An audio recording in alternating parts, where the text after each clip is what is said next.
వరాహేణ దశగ్రీవః శింసుమారేణ చేంద్రజితు ఉష్ట్రేణ కుంభకర్ణస్య ప్రయాత దక్షిణాం దిశం.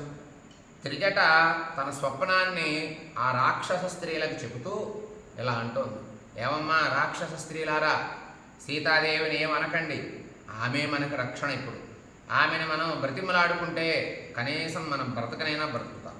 ఎందుకంటారేమో, వరాహేణ దశగ్రీవః, రావణాసురుడు పందివాహనం ఎక్కి దక్షిణం దిక్కుకి వెళుతున్నాడు యముడున్న స్థానానికి.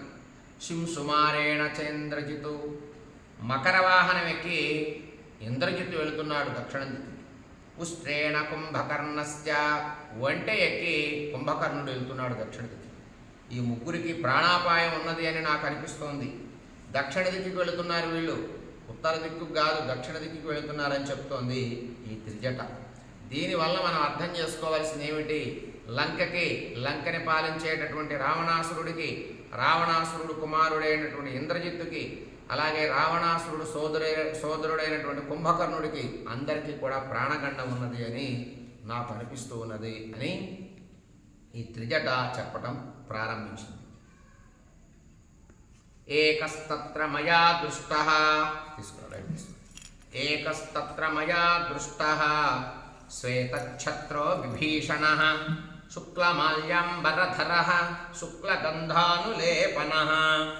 అలాగే రాక్షస స్త్రీలారా, విభీషణుడు కూడా నాకు స్వప్నంలో కనబడ్డాడమ్మా. ఎలా ఉన్నాడు తెలుసా, తెల్లని వస్త్రాలు ధరించాట, తెల్లటి పుష్పమాలలు ధరించాట, మంచి సుగంధమైనటువంటి ఒక లేపనం శరీరానికి రాసుకున్నట్ట.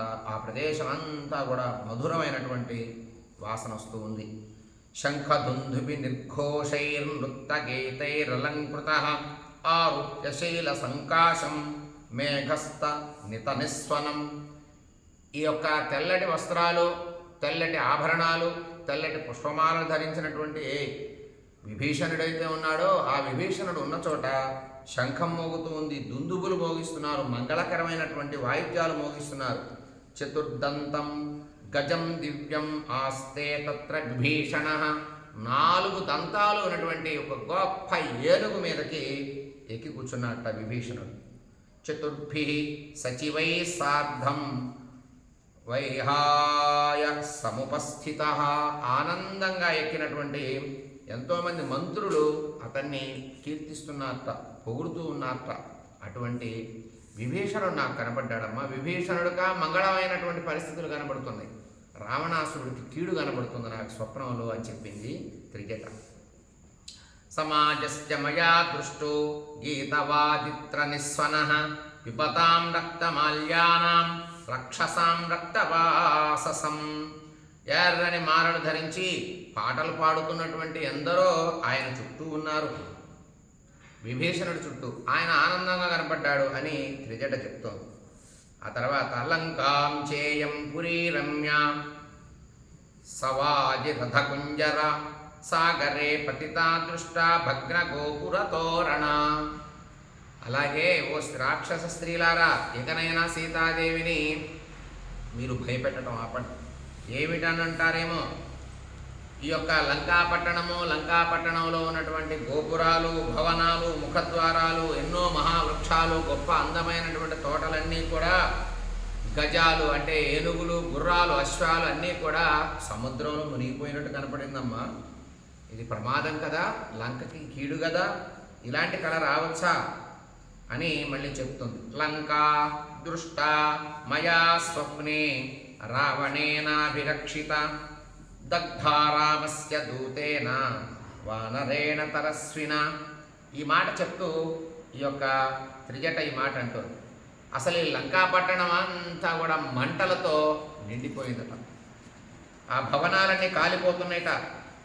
ఎందువల్ల అంటే దగ్ధారామస్య దూతేన, రాముడు దూత అయినటువంటి వానరేణ ఒక కోతి వచ్చి ఈ లంకాపట్టణం మొత్తాన్ని కాల్చేసిందట. కాల్చేయడం వల్ల గొప్పగా కీర్తి పొందినటువంటి, అందమైనటువంటి, దివ్యమైనటువంటి, శోభనిచ్చేటటువంటి లంక అంతా కూడా బూడిదైపోయిందమ్మా అని స్వప్నంలో తనకు కనపడినటువంటి ఈ స్వప్నం మొత్తాన్ని కూడా రాక్షస స్త్రీలకు చెప్పి సీతాదేవిని భయపెట్టడం ఆపింది ఈ త్రిజట. పీత్వా తైలం ప్రవృత్తాశ్చ ప్రహసంచో మహాస్వనాః లంకాయాం భస్మరూక్షాయాం సర్వా రాక్షసయోషితః. లంక అంతా కూడా బూడిదతో కుప్పల కుప్పల కుప్పలుగా నిండిపోయింది. ఎందుకు? రామస్య దూతేన, రాముడు దూత వచ్చాడు కదా, కోతి. ఆ కోతి వచ్చి చేసినటువంటి ప్రభావం చేత లంక అంతా నిప్పంటుకున్నట్టుగా కనపడింది. దానివల్ల లంకకి వినాశనం ప్రారంభమైందట. లంక అంతా కూడా బూడిద కుప్పల కుప్పలుగా ఉండి ఎంతోమంది చనిపోయారయ్యా. అలా నాకు కనబడుతుంది. ఇది లంకకి కీడు కదా. దయచేసి మీరంతా కూడా ఎవరు సీతాదేవిని ఏమీ అనకండి. అపగచ్చతు నశ్యధ్వం సీతామాప్నోతి రాఘవః ఘాతయేత్ పరమామర్షి యుష్మాన్ సార్థం హి రాక్షసైః. ఇంకో మాట కూడా వినండి. మీరు ఇక్కడి నుంచి తొలగిపోండి, లేదా చావండి. మీరందరూ కూడా, మీరంతా బ్రతికి ఉన్న ఉపయోగం లేదు, అందరూ చచ్చిపోండి. కానీ రాముడు మాత్రం సీతాదేవిని పొందడం తథ్యం. అతడు తన భార్యను పీడించిన వారిని వదిలిపెట్టడం మీకు తెలియదు ఆ విషయం. ఎందుకంటే అతి ప్రేమతో రాముడికి సీత అంటే అంత ప్రేమ ఉంది. మీ అందరినీ పీడించినటువంటి అందరినీ కూడా అతను వదిలిపెట్టడు అని త్రిజట వాళ్ళందరికీ చెప్పటం జరిగింది. ఏమనకండి ఆమెని. అభియాచామ వైదేహి మే తద్ధి మమ రోచతే. ఇప్పటి నుంచి మనం ఆమెను బతిలాడుకుందాం. ఎందుకు? ఆ రోజు లంకలో మమ్మల్ని బాధ పెట్టకుండా మమ్మల్ని రక్షించారు అని శ్రీరాముడికి సీతాదేవి మన మీద చెప్తుంది. శ్రీరాముడు అట్లా శ్రీరాముడు మనల్ని ఏమి చేయకుండా వదిలిపెడతారు. కనుక పరుషవాక్యాలు అంటే కోపమైనటువంటి మాటలు సీతాదేవితో అనకండి. మంచి మాటలు మాట్లాడండి, ప్రేమగా మాట్లాడండి, సౌకుమార్యంగా ఆమెను చూడండి, ఆమెను గౌరవించండి. ఇది నాకు ఇష్టమైనటువంటి మార్గం, నేను మీకు చెప్తున్నా, దయచేసి నడవండి అని ఆమె చెప్పటం ప్రారంభించింది. యస్యామేవం విధ స్వప్నో దుఃఖితాయాం ప్రదృశ్యతి సా దుఃఖైర్వివిధైర్ముక్త ప్రియం ప్రాప్నోత్యనుత్తమం. ఎవరైనా స్త్రీ కష్టాలలో ఉన్నప్పుడు ఈ విధమైన స్వప్నం ఏం గనక వస్తే ఆమెకున్న కష్టాలన్నీ తొలగిపోతాయి. అంటే నిజ జీవితంలో ఎవరికైనా స్త్రీకి కష్టాలు ఉంటే, కష్టాలు ఉన్నటువంటి స్త్రీకి స్వప్నంలో మంచిగా కనబడ్డట్టుగా కనబడితే ఆమె కష్టాలన్నీ తొలగిపోయినట్టు అని మనకి శాస్త్రాలన్నీ చెప్తున్నాయి కదా, అనుభవపూర్వకంగా ఉంది కదా. కనుక ఈ రోజు నుంచి ఆమె కష్టాలన్నీ తొలగిపోయినట్టే అని నాకు అనిపిస్తుంది.